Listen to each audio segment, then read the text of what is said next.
But that's what clearly shows the inhuman nature of the psychopathy that we're dealing with. Well, absolutely. That's what I say to people as well, that the people that are in charge are psychopaths. I mean, you'd have to be a psychopath to even want to be in charge. Exactly. Why would you want to go and rule a country and tell everybody what to do? It doesn't make any sense at all. But getting back to magic a little bit as well, what we were talking about as well the other day was the nature of reality, how there's no real matter. 99.999% of an atom is empty space. And this is a really big thing as well, understanding that there actually is no matter, because if 99.9999% of an atom is empty space, then that's 1/10,000th of 1% of that atom is actually matter, which means that 1/10,000th of 1% of this chair I'm sitting on is actually matter, and 1/10,000th of 1% of the body that I'm in is actually matter, because everything's made of atoms. People forget the significance of this. And when you understand that this is like a matrix, it really is like a matrix, the way we're living, the way they've got our consciousness deceived into believing all this is real, the use of money and all this sort of stuff. Now, I've been looking at investigations into words and things with a few people, and there seems to be a code in the English language. There really seems to be a code that keeps us locked into this reality, keeps us locked into this matrix, because all of our education is aimed at our left brain, all of it. We're taught not to think with our right brain, and the right brain is the creative side, the side that's connected to the field. Left brain thinks in language, and it's very analytical. So all of our education is aimed at the left brain. And the first thing they teach you to do when you go to school is how to spell. So what are you doing when you learn to spell? Whenever we talk the way we are now, we're spelling in our head the way we do it. We have to spell the words in our head in order to say them. What are you doing when you spell the words? Is this really grammar terminology we're dealing with here, or are you actually casting a spell? Because it's like the language is basically a series of incantations. It's like we keep ourselves locked into this reality simply by thinking in words with our left brain. And when you can control what those words are, you keep people locked into this paradigm. And I've been investigating the words and the structure of words with people, and we're coming up with some really, really interesting things that all seem to point to this, the fact that all of us seem to be virtually saying spells all the time to keep us locked into this reality. So that's something that I'll have to go over as well.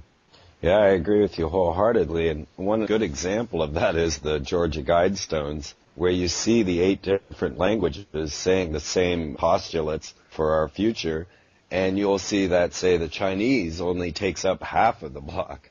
And so the method of ingestion of the grammar, is completely different. They have more of a holistic view when they see their letter as opposed to what we would see, and having to put it all together. Yeah, well, even when you look at the structure of the English language, it's almost like hieroglyphs, and each letter almost functions as an incantation. And I say to people that we're all connected. It really is a collective consciousness. We're absolutely all connected to everything in the universe. Everything in the universe is connected to each other. And that includes us, and it includes our consciousness. But we are kept in this fictitious reality that's quite holographic. If you look to physics, and you look to quantum physics, and you look to, like I said, even the nature of the atom, you realize that all of this reality is based on perception. And what keeps us in here? We're kept in this world where we believe that we are all divided.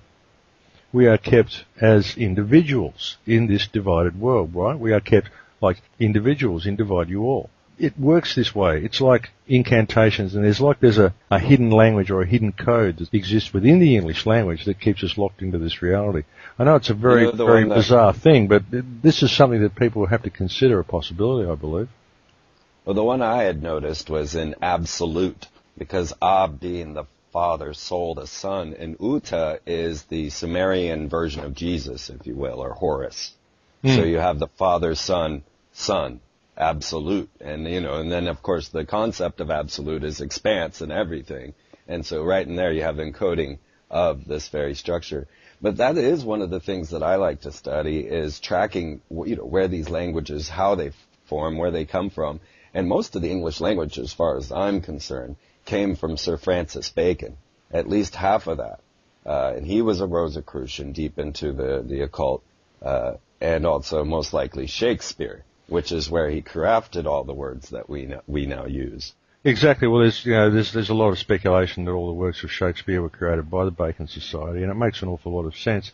And that appears to be the point where the language changed, and they introduced all of these new words, and they removed a lot of other words as well. This is why when you're talking to other people, and even with Hindus and people like this that try to explain different spiritual understandings to you, and they say, well, look, it's really hard to explain to you in English. There just isn't a word to translate this into English because these words were removed from our language. And this is what happened with this Shakespearean revolution. That's basically what I believe it was all about. And Noah Webster, the author of the dictionary, was also a 33rd degree Freemason that was very into the way the Bible is coded and managed to put in his own code into the Webster's dictionary so you can follow words to words. It says, see this, and you'll get a deeper meaning. But Noah Webster being a 33rd, also being deep into the occult, writing the dictionary, and therefore limiting when you limit a word, you limit the very concept that you can hold, that it holds. And so absolutely. People knew what these words meant better before there was a dictionary. Yes. It's very clever the way they've done it, and they present these things as books of knowledge when all they've actually done is limit people's understanding. That's what all of this is put in place for, because they keep us enslaved via our language because we all think in words. They've kept all education directed at the left brain. Yes. So anyway, getting back to HARP and the chemtrails and everything that's going on with this and these antennas that are being put up, like as I said, when you understand what reality is and you understand, which I guess is how we got onto that language talk, but you understand this is an electromagnetic matrix that we're living in, and our bodies are very receptive to all of these electromagnetic fields and frequencies. Everything that happens in your body is an electromagnetic signal. Every thought that you have, you go to move your hand, it's an electromagnetic signal. So your whole body functions on electromagnetism. So these issues of HARP and chemtrails and the barium and the aluminium, this becomes extremely relevant for what's going on. And you can bet your bottom dollar that the powers that be wouldn't be ignoring all of this information. They'd be absolutely trying to create technology where they can put this knowledge to use. So what's your views on all of that? Well, when it gets scary is when you start to take in the concept of mind transfer technology, which you'll find covered with MIT. They are heavy into mind transfer technology. And then there's also the more popular Blue Brain project that is working into the same field.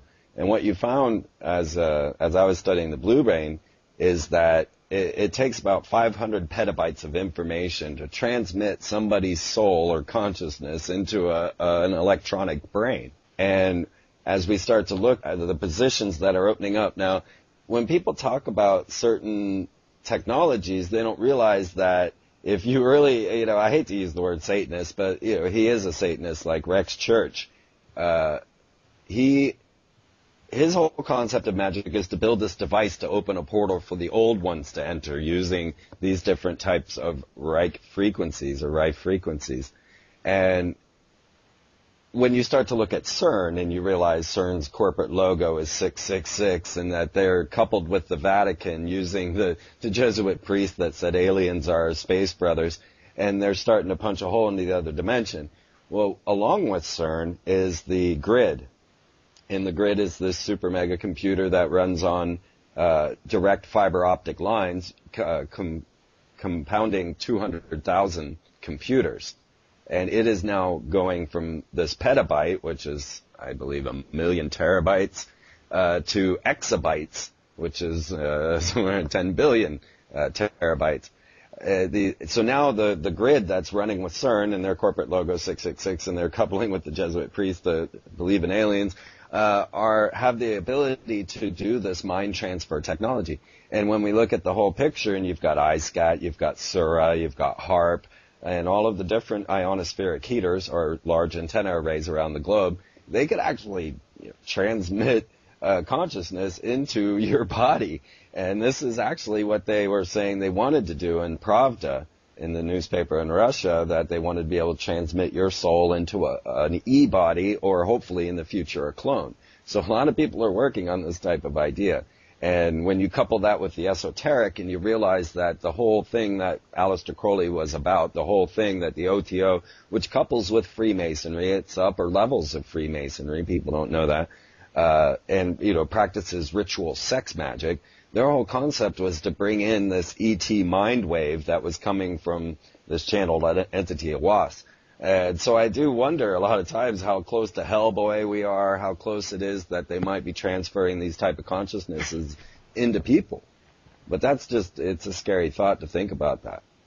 Well, it is. I mean, there's all other, that opens a whole plethora of possibilities. I mean, a lot of people would think, oh, this is great, we can achieve immortality. All we have to do is take one cell from my body, grow a clone, and then implant my consciousness into it, and I'll live forever. But this is also a real trap, even if they manage to do that. It'd just be like recycling their slaves, because it'd be all these people that think that this is what reality is, and you'd so easily be able to mould a consciousness in that way. And all this is quite possible, that's the thing. It sounds like science fiction to a lot of people, I'm sure, but it all is quite possible, so that's the scary part about it.